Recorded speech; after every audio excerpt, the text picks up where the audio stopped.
Assalamualaikum warahmatullahi wabarakatuh. Untuk video berikutnya, ini tutorial untuk program sistem menu laporan. Ya, kita login dulu, kemudian masuk ke laporan.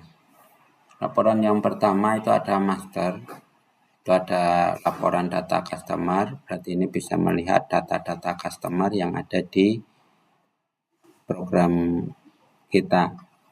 Ya, ini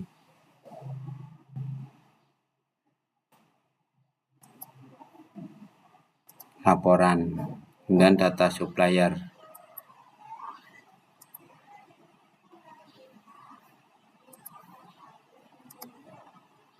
kemudian data produk. Nah, ya, ini data-data produknya, jadi ada stoknya berapa. Kalau mau diekspor, ini tinggal diekspor ke PDF, misalnya ini tinggal cari print PDF, dipilih, nanti dicetak, dia akan lari ke file PDF.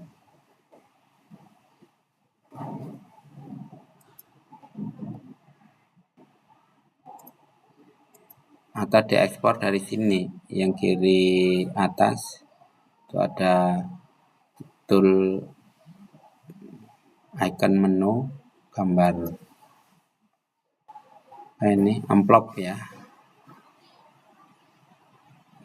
PDF diekspor. Oke.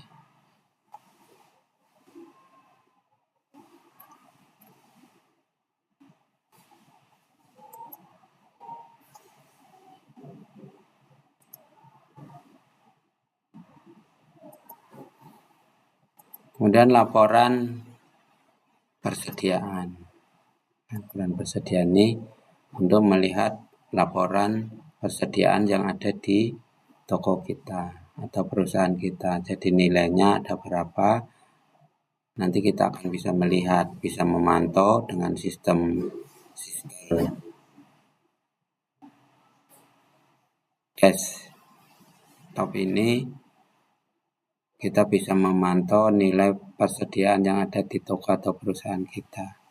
Sehingga nggak sekedar hanya ngelihat tumpukan barang, tapi kita bisa melihat nilai persediaannya dari sisi rupiah. Sehingga aset kita untuk persediaan stok barang itu di toko ada berapa, itu bisa termonitor. Jadi asal transaksi dilakukan dengan benar. Pembelian berarti akan menambah stok, penjualan mengurangi stok, itu dilakukan terus, maka nanti kita bisa memantau nilai persediaannya. Sisa stok yang ada di toko ya, berarti nilai persediaan itu. Bisa dilihat ada beberapa opsi, nanti bisa dicoba-coba. Setelah memilih option, baru diklik view. Ya, yang di bawah 0 tidak ada. Oke. Ini kalau pengen berdasarkan jenis, nah ini boleh. Misalnya ini mau digunakan untuk misalnya itu ada berapa puluh item, misalnya mau dimanfaatkan untuk stok opnam. Oh, kita lakukan stok opnam dulu yang keramik. Nah, ini tinggal dipilih keramik view. Maka keramik jumlahnya ada berapa puluh atau berapa ratus. Ini keramik doang yang tampil. Itu untuk SO biasanya, laporan-laporan kayak gini. Atau juga bisa juga melihat, oh alat-alat listrik saya itu nilai persediaannya ada berapa, oh ternyata nggak ada. Yang ada ini tadi keramik. Keramik saya itu ada berapa sih nilai persediaannya. Nah, kita bisa melihat, melaporkan, oh nilai persediaan keramik kita stoknya masih senilai 18.290. Itu nilai persediaan. Semen kita nilainya ada berapa, oh nggak ada semen ya. Nah, ini adanya cat sama itu contohnya. Nah, untuk yang cat itu nilai persediaannya ada 4.950. Ini misal begitu. Biasanya digunakan untuk SO juga, stok opnam ya, atau adjustment untuk ngitung stok. SO itu biasanya periodenya ada yang 3 bulan, ada yang 6 bulan, ada yang tahunan. Nah, ini untuk tujuannya apa? Untuk normalisasi stok. Itu kalau SO. Kalau stoknya normal, jumlahnya benar, maka kita juga bisa melihat secara eksak atau pasti nilai persediaan yang ada di toko. Oke, itu data persediaan. Kalau cetak label, ini untuk nyetak label gondola itu.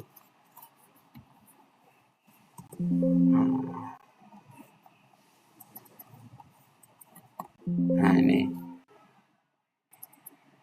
tinggal di double klik aja. Nah, double klik, maka kolom yang pindah ke sebelah kanan ini bisa langsung print barcode ya. Ini misalnya jumlah, kan itu item barang misalnya ada berapa dus, 50 dus, berarti kita nyetak 50 dus barcode yang ada label ya, label barcode yang ada di barang kita. Jadi itu ditempel-tempeli barcode sehingga nanti pada saat ada transaksi penjualan itu gampang. Kalau pakai barcode kan lebih cepat. Nah, ini ada fiturnya seperti ini. Setelah dipilih, ditentukan, kemudian tinggal print aja. Nah, nanti print ada pilihan ya, ada label gondola, ini yang dicetak label yang ditempelkan di rak gondola itu. Atau label gudang, ini yang ditaruh di gudang. Biasanya gudang itu lebih gede-gede labelnya. Kalau gondola yang pernah sering kita lihat yang di rak-rak swalayan minimarket itu yang nempel-nempel di bawah produk itu ya, ini rak gondola. Kalau label produk ini yang nempel di produk, kode barcode-nya itu sendiri. Nah, ini kita coba lihat yang gondola. Nah, ini hasil print-printannya kayak gini. Nanti tinggal diguntingin, ditempel ya di gondola. Atau Anda bisa nyetak juga menggunakan kertas label itu yang sudah ada lemnya. Tapi biasanya ini nggak pakai lem, pakai kertas biasa ya, dipotong terus nanti ditelesekin di mika yang ada di rak gondola itu. Jadi ada label-labelnya begini, biar enak ya. Dan harga kuantitinya juga udah muncul ini. Harga 1 berapa, harga 6 piece ke atas 48, harga 12 piece ke atas 47. Jadi ini untuk memudahkan calon pembeli melihat daftar harga price list. Oh, ternyata aku kalau belinya lebih banyak, harganya lebih murah. Nah, ini kan unsur promo ya. Biar omset kita lebih cepat keluar atau fast movingnya bisa dikejar. Gitu. Ini untuk label gondola. Gondola itu rak ya, sekali lagi. Ada mengistilahkan rak atau gondola. Label gudang. Nah, ini label produk. Ini yang barcode kecil-kecil ya. Nah, ini langsung print kalau di sini. Nggak bisa preview. Nah, ini nanti nyetak ke label. Anda harus nyiapkan printer label. Sehingga nanti cetakannya masuk ke label, tinggal dikelendekin, ditempel di produknya. Gitu ya. Ini untuk cetak label. Jadi fiturnya udah komplit. Ada cetak label, ada label gondola, ada label produknya. Ini yang cetak label. Kemudian yang ekspor to Excel. Nah, ini praktis juga. Ini yang nanti yang menggunakan aplikasi ini yang sudah memahami query, ini bisa tak siapkan untuk melihat sesuai keinginan, laporan sesuai keinginan yang diekspor ke Excel. Misalnya saya ingin mencetak kode produk, nama produk ke Excel ya, ini bisa dicetak. Pengen urut order kode produk misalnya order by ya, kemudian diklik aja Excel. Oh, masuk belum.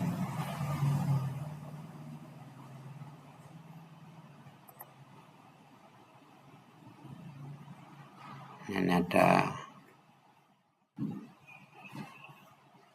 kendala ya, nanti bisa tak sisipkan laporan yang Excel itu tadi harusnya langsung tampil di Excel sehingga nanti ada kode produk, nama produk dan ya. Oke, untuk laporan berikutnya laporan rekap pembelian. Ini rekap pembelian yang dicoba, yang tadi di video 2 itu kita coba transaksi pembelian. Ini bisa dilihat nanti yang melakukan pembelian dari tanggal berapa 1 sampai dengan tanggal 24 ini berapa kali ada transaksi pembelian, total pembeliannya berapa, ini ada total pembelian itu 24.900.000 sekian ya. Ini rekapnya per nota. Bisa juga melihat laporan data pembeliannya, itu tadi rekapnya. Nah ini datanya, jadi item nomor nota itu apa aja sih yang kita beli kayak gitu. Nah ini bisa dilihat item-itemnya. Oh yang nota 001 itu keramik Asia-Tile 20501, ini nomor notanya. Dan 02 Asia-Tile, oh ini ya, ini nomor notanya ini. Yang 03 itu 3 item barang, yang 04 pembelian itu ada 4 item produk gitu ya. Nanti juga bisa dilihat kita pembelian ke supplier siapa aja, ini bisa dilihat juga ke PT Maju Terus atau Indomarko kayak gitu bisa. Nah, kita bisa monitoring ke Unilever ada nggak pembelian, nggak ada misalnya gitu. Jadi opsi-opsi ini bisa dimanfaatkan untuk menganalisa laporan pembelian. Atau bisa melihat per nota juga bisa. Nanti tinggal di sini diketikkan nomor nota pembeliannya. Oke, gitu ya. Nah, ini tanggal. Gitu. Oke. Kalau ekspor ini sama ya, ke PDF dan seterusnya.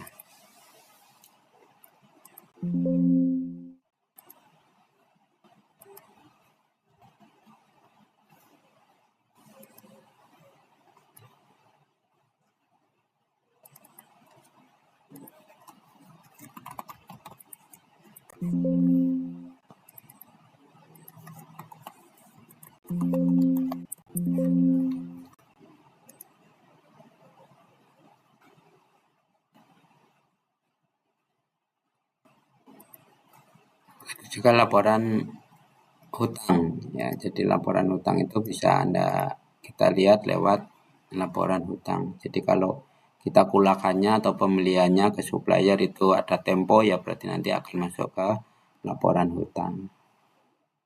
Nah ini ya, ini bisa dicoba-coba option-optionnya. Ini laporan hutang, bayar hutang. Nah misalnya kita sudah melakukan proses pembayaran hutang, itu bisa dilakukan. Nah, ini biasanya MD atau back office ya, yang otoritasnya itu back office itu melakukan transaksi-transaksi pembayaran hutang seperti ini. Jadi kalau udah menggunakan sistem ini, harapan kita semua transaksi menggunakan komputer selama menunya di situ sudah ada. Contohnya untuk pembayaran hutang, monitoring hutang, itu nanti controllingnya lebih kepenak dari sisi manajemen atau owner. Hutangnya masih punya tanggungan hutang berapa juga bisa dipantau. Nah, data hutang. Nah, begitu. Oke. Itu laporan hutang. Bayar hutang, kemudian ada fast moving. Fast moving, slow moving ini adalah untuk melihat laporan barang yang paling laku terjual ya, dari laku tertinggi ke terendah, bisa dilihat. Nah ini tadi jenis produknya keramik, dia akan melihat keramik yang paling laku itu apa sih, oh ternyata keramik Asia 205. Atau misalnya cat yang paling laku apa, itu option jenis produknya dipilih cat dulu. Nah ini yang kebetulan saya menggunakan sampel hanya satu. Kalau all produk dari seluruh produk item yang paling laku apa, oh keramik juga, misal begitu ya. Dari tanggal 1 sampai dengan tanggal 24 ini yang fast moving itu apa saja barang-barangnya. Ini penting juga untuk analisis manajemen ya. Jadi harus menyikapi ini harus stoknya berapa dan seterusnya. Nah, ada yang misalnya slow moving, barang yang tidak laku terjual, misalnya oh ini harga-harga ini kita angkat deh, kita promokan, kan ada fitur promo itu.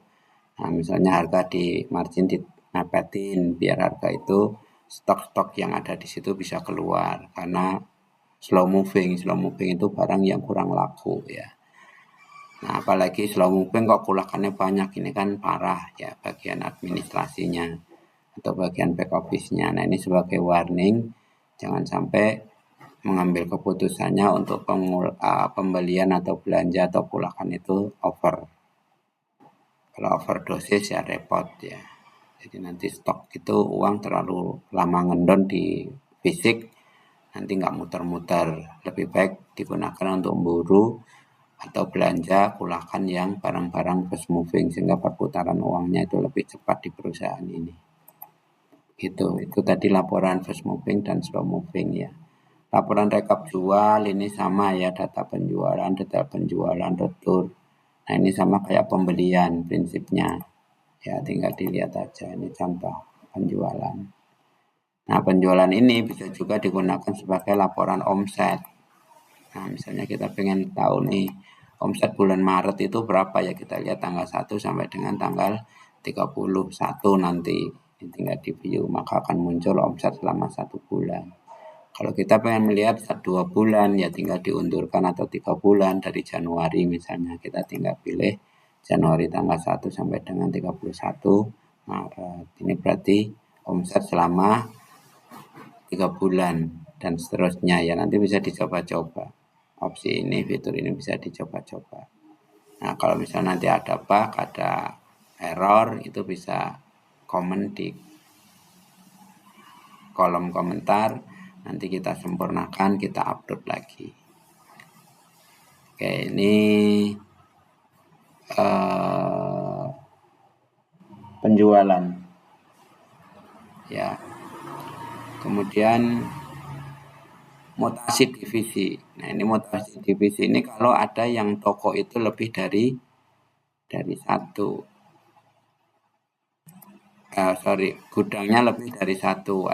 Kan ada yang dipisah tuh antara gudang dan toko. Gudang ada di belakang, toko ada di depan. Biasanya ini satu lokasi ya.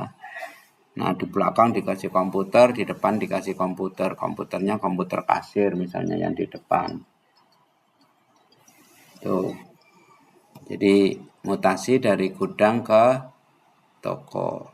Nah, ini kalau ini dari toko ke gudang ya. Jadi dimutasi dari toko ke gudang atau gudang ke toko. Itu boleh bolak-balik. Ini kalau stoknya lebih dari satu tempat. Sehingga nanti terpisah antara gudang dan toko. Nah, toko ini biasanya yang di display, yang dijual. Kalau misalnya ada kekurangan stok, ngambil dari gudang dimasukkan ke toko. Bisa seperti itu. Oke, ini laporan mutasi divisi. Jadi mutasi stok maksudnya ya. Kemudian laporan piutang juga sama. Laporan piutang itu juga rekap piutang. Misalnya ada transaksi piutang, tapi kalau swalayan biasanya cash ya. Ini biasanya untuk distributor. Pakulan itu kadang-kadang kan ada yang tempo. Bayar piutang juga sama. Ini untuk kayak pembayaran piutang. Oke, kemudian laporan yang kedua itu ada laba rugi di situ. Kita pengen melihat keuntungan kita bulan Maret itu berapa misalnya. Nah, di sini ada total penjualan 1.500.000, harga beli atau HPP-nya 1.187 sekian, labanya 329 sekian. Sehingga bisa dipantau. Ini biasanya otoritas bukan kasir yang bisa ngeliat ke sini, tapi admin atau supervisor atau owner ya, supervisor atau admin biasanya yang bisa ngeliat ke laba rugi. Nah, ini biasanya top manajemen yang bisa melihat otoritas laba rugi ini. Tapi ingin melihat 3 bulan ke depan, ke belakang ya berarti ya kayak gini. Januari sampai Maret keuntungannya sekian. Begitu ya, ini laporan laba rugi. Ini laba rugi bruto ya, jadi harga jual dikurangi harga beli atau harga kolak. Jadi selesai transaksi otomatis laporan-laporan ini ngerekap semua ya. Jadi nggak perlu bikin laporan manual, kita tinggal klik udah laporan yang dibutuhkan ada semua.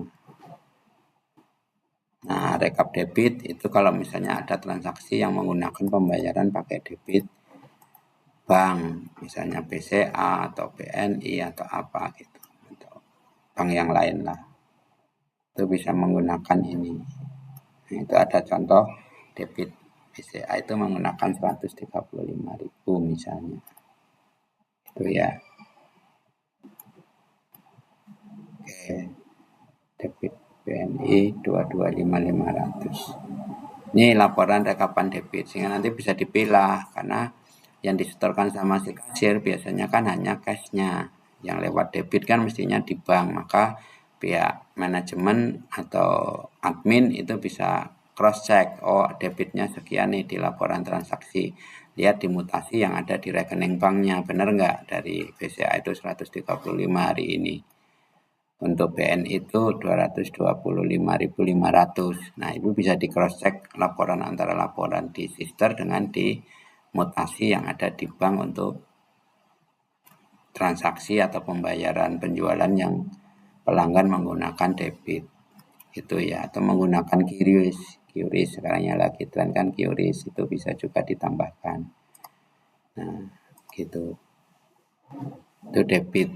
Nah, kalau daftar harga ini harga barang ya, harga jual 1, 2, 3, 4, 5. Ini misalnya mau ngeprint price list harga, itu bisa di sini. Tinggal di print saja. Nah, ini biasanya price list ini di print dalam bentuk PDF aja ya. Jadi ini biasanya nanti untuk antisipasi kalau misalnya ada listrik mati atau apa, kita nggak kebingungan. Kalau barang cuman di bawah 100 mungkin masih bisa, tapi kalau yang swalayan atau minimarket yang item produknya itu sampai ribuan bahkan puluhan ribu, itu nggak akan mungkin hafal si kasir-kasirnya. Maka perlunya laporan daftar harga ini untuk antisipasi jaga-jaga kalau misalnya ada mati listrik dan kita belum punya genset misalnya. Nah, ini bisa memanfaatkan PDF ini sehingga pada saat transaksi tinggal ada listrik, itu tinggal dibuka file PDF-nya. Itu kira-kira ya laporan. Oke. Cukup ya. Jadi laporannya begitu. Oke, saya tambahkan bantuan nanti aja nih. Bantuan masih ada satu video lagi. Oke. Ini bisa dicoba-coba. Demikian jadi video untuk akses menu laporan yang ada di sister. Oke.